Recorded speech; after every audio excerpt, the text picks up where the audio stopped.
아, 맞네. 잠시만요. 어떻게 하죠, 그러면?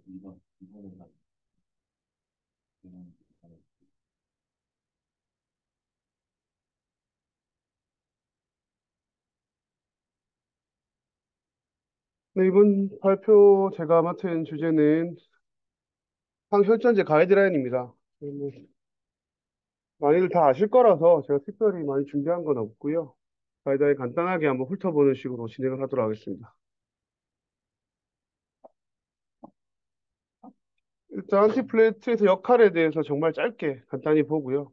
그리고 저희가 유러피안 소사이티에서 지금 출판, 발간한, 네, 우리 ESC 가이드라인과 그리고 아메리칸 소사이티에서 아하 가이드라인, 그리고 그 두 가이드라인을 간단하게 비교해보고, 제가 2022년도에 발표된 캐나다 가이드라인을 아직 참고를 하면서 마무리하도록 하겠습니다.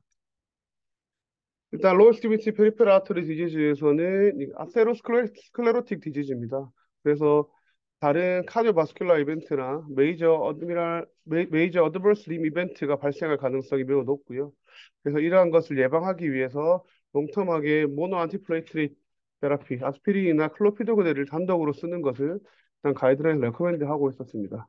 그리고 추가적인 마요카디악 임팍, 스트로크 앤 바스큘라 데스를 줄이기 위해서 리바스큘라이제이션 이후에도 계속해서 우리 안티플레이트를 쓰도록 말하고 있습니다. 많이 보셨을 그림입니다. 이 그림은 2017년도에 ESC 가이드라인에서 나온 그림이고요. 뭐, 저 같은 경우는 그냥 이 그림대로 따라하고 있습니다. 그래서 뭐, 다른 건 없었고요. 이 그림에서 보시면, 그림에 잘 나와 있는 게, 페리페럴 아트리 디지즈를 심토마틱과 심토마틱, 그리고 리바스큘라이제이션 이후로 나눴고요. 심토마틱 할 때, 심텀이 없을 때는 다른 항혈전제를 쓸 필요가 없다라고 말하고 있었습니다. 그 심텀이 있을 때는 아스피린이나 클로피도그레 같이 싱글로 써보는 게 좋겠다라고 말을 하고 있었고요. 그리고 저희가 흔히 겪게 되는 퍼큐타니어스 리바스큘라이제이션 이후에는 한 달 정도까지는 최소 한 달은 듀얼로 쓰는 게 좋고 그 이후에는 싱글로 넘어가는 게 좋겠다라고 말하고 있었고요. 그리고 수술 이후에는 싱글로 쓰거나 뭐 환자분의 그런 기저 다른 병에 따라서 혹은 그 혈관이 막힌 원인에 따라서 와파린 같은 걸 쓸 수 있겠다라고 되어 있었습니다. 밑에 글도 똑같습니다. 어, 시- 롱텀하게 심텀 있는 사람들은 싱글로 쓰고 그리고 리바스쿨라이제이션 이후에도 싱글로 쓰는 게 좋겠다라고 되어 있었고요. 그리고 인프라 인기널 바이패스 서저리를 했을 때 여기 보시면 서저리 했을 때도 싱글을 쓰는 게 좋겠다. 그리고 여기서 좀 다른 점은 아스피린보다는 클로피도그렐이 조금 더 효과가 좋은 것 같다라고 말하고 있었고요. 그리고 인프라인기나 바이패스를 오토로고스 베인으로 했을 때는 비타 K 안타고니스트, 와파린을 쓰는 게 좋겠다라고 말하고 있었습니다. 그리고 인프라인기널 스텐트를 넣었을 경우에는 최소 한 달 이상은 아스피린과 클로피도그렐 듀얼로 쓰는 게 좋겠다고 말하고 있었고요. 그리고 프로스타틱 그라프트로 빌로우니 바이패스를 했다면 마찬가지로 아스피린과 클로피도그렐로 듀얼로 롱텀하게 쓰는 것이 좋겠다라고 말하고 있었습니다. 그리고 마지막으로 말씀드렸던 대로 심텀이 없을 때는 안티플레이팅 테라피를 하는 게 루틴하게 쓰는 게 뭐 도움이 되질 않겠다라고 말하고 있었습니다. 이거는 안티코아귤레이션에 관한 내용이고요. APIC을 동반한 PAD에서는 오랄 안티코아귤레이션을 하는 것이 좋겠다라고 말하고 있었고요. 그리고 환자분의 오랄 안티코아귤레이션에 인디케이션이 된다면 일단은 단독으로 모노세라피를 하는 게 좋겠다. 하지만 퍼큐터너스 인터벤션, 엔도바스큘라 인터벤션을 했고 그다음에 블리딩 리스크가 높지 않다면 어, 오랄 안티 오랄 안티코아귤레이션이랑 우리 같이 싱글로 아스피린이나 클로피도그레를 한 달 정도 쓰는 게 좋겠고 그 이후에는 환자분의 상태에 따라서 듀얼로 가든 아니면 싱글의 오랄 안티코아귤레이션으로 가는 것이 좋겠다라는 말이고요. 하지만 환자의 블리딩 리스크가 높다면 어, 오랄 안티코아귤레이션으로 단독으로 가는 것이 좋겠다라는 내용이 되겠습니다.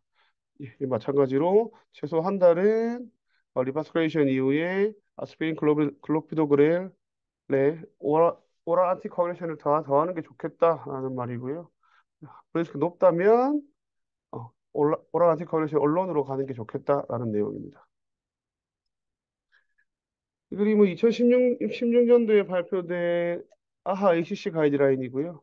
내용은 비슷합니다. 일단은 심터마틱 PAD에서는 안티 안티플레트릭 세라피를 아스피린 얼론 혹은 클로피도그레 언론 싱글로 쓰는 게 좋겠다라고 되어 있었고요. 그리고 여기서는 조금 다른 점이 지금 노란색으로 한 부분인데 아까는 심텀이 없으면 뭐 특별히 루틴하게 쓸 필요 없다라고 되어 있었지만 여기 가이드라인에서는 ABI에 따라서 좀 나눴습니다.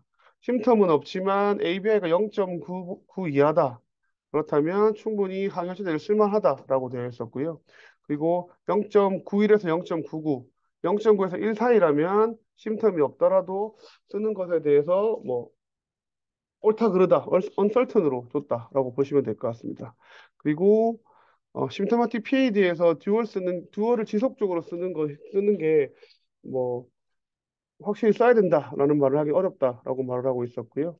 그리고 로어 익스트리미티 리바스크레이션 이후에는 듀얼 안티플레이트릿을 지속적으로 쓰는 게 좋겠다라는 내용이라고 보셔야 될 것 같습니다. 이게 명확한 단어는 없지만 이게 참고했던 참고 문헌들이 레퍼런스들이 지속적으로 쓰는 게 6개월 이상 지속적으로 썼을 때 효과가 좋다라는 레퍼런스들이기 때문에 아까 앞에 내용과 좀 다르다고 보실 수 있을 것 같습니다. 그리고 오랄 안티코아귤레이션 같은 경우에서도 여기서는 오토로그스 베인웨이나 프로스틱 바이패스를 했다고 해서 꼭 안티코아귤레이션을 써야 된다라고는 뭐 말하기 어렵다라는 내용이고요. 특별하게 환자한테 다른 이유가 없다면 안티코아귤레이션 쓰는 게 큰 도움이 안 된다. 오히려 블리딩만 높일 뿐이다. 라는 내용이 되겠습니다.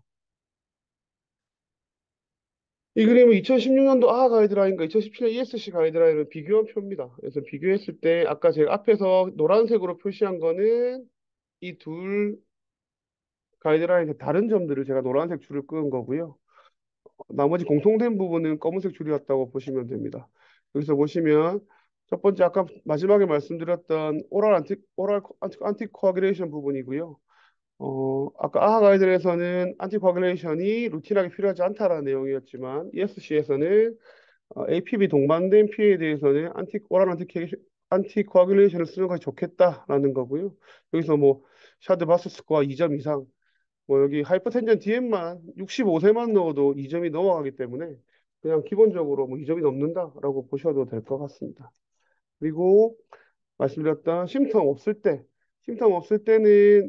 없을 때도 싱글로 쓰는 것이 좋겠다라는 게 미국 가이드라인이라면 유럽 가이드라인에서는 쉼텀이 없다면 루틴하게 쓸 필요는 뭐 근거가 부족하다라는 내용이 되겠습니다. 그리고 시술 이후에 듀얼 안티플레트릿을 뭐 지속적으로 쓰는 게 리저너블하다라면 ESC 가이드라인에서는 최소 1개월 이상 쓰고 추후에는 뭐 싱글로 넘어가면 좋겠다. 근데 이게 최소 1개월이지 뭐 저희 같은 경우는 3개월도 쓰고 6개월도 쓰고요. 대부분 이 아하 가이드라인에서는 6개월 정도까지는 듀얼로 쓰고 있었기 때문에 사실 어떻게 좀 보면 비슷하고 어떻게 보면 좀 다르다라고 보셔야 될 것 같습니다. 그리고 마지막으로 아하 가이드는 없는 ESC 가이드라인에서는 클로피도그렐이 조금 더 아스피린보다 선호된다. 좀 더 효과가 좋아 보인다라는 내용이 되겠습니다. 지금까지 보셨던 게 2016, 2017년도 가이드라인이라면 이제 곧 새로운 가이드라인이 나올 때가 됐습니다. 그런데 최근 마지막 2022년도에 발표된 캐네디안 가이드라인이 완전히 다릅니다. 많이 다른 부분이 있어서 앞으로 뭐 아하 가이드라인이나 뭐 ESC 가이드라인 어떤 영향을 미칠지 모르겠지만 내용이 많이 다르다라고 보시면 될 것 같습니다. 내용이 다른 이유는 2017년도에 연구된 컴파스 트라이얼과 2020년도에 발표된 보이저 트라이얼이 들어갔기 때문인데요. 지금 아마 뭐 ESC나 아하에서도 AHA에서도 들어가지 않을까라는 생각은 하고 있습니다. 그러면 거기에 대해서 다시 한번 좀 보도록 하겠습니다. 예, 캐네디안 가이드라인에서는 아까 말씀드렸지만 심텀이 없다면 루틴하게 안티플레틱 쓰는 것을 뭐 추천하지는 않는다라는 내용이고요. 그다음에 여기서부터 완전히 바뀌게 되는데요. 환자 심텀 있을 때는 그냥 리바록사만 2.5 BID에 아스피린 써라라는 내용입니다. 환자분의 이런 것들이 뭐 하이리스크, 이스케믹 이벤트가 하이리스크고 뭐 다리 상태가 뭐 최근에 뭐 시술을 했다 혹은 다리를 잘랐다 레스팅 페인이 있다 이스케믹 얼서가 있다 등의 고위험군이라면 무조건 써라라는 내용이고요. 그리고 밑에도 마찬가지지만 이런 하이스크나 뭐 림의 프레젠테이션에 뭔가 어, 문제가 없어도 써라는 내용입니다. 네, 그래서 뭐 지금 뭐 있으나 없으나 심텀 있으면 블리딩 리스크만 따져서 리바록사반 2.5ml BID에 아스피린을 써라라는 내용이 되겠습니다. 그리고 환자분이 하이리스크 블리딩 리스크가 높다면 뭐 어쩔 수 없이 심텀이 있더라도 싱글로 가는 수밖에 없다라는 내용이고요. 그리고 여기서도 싱글로 이왕 쓸 거면 클로피도그레를 써라라는 내용이 되겠습니다. 그리고 이바록사반의 컨트라인디케이션이라면 뭐 듀얼로 쓸 거다. 듀얼로 쓸 때는 DAPT를 쓸 거면 뭐 심텀 있고 하이 리스크인데 블리딩 로스가 낮고 컨트라인디케이션이면 뭐 듀얼로 가야 된다라는 내용이고요.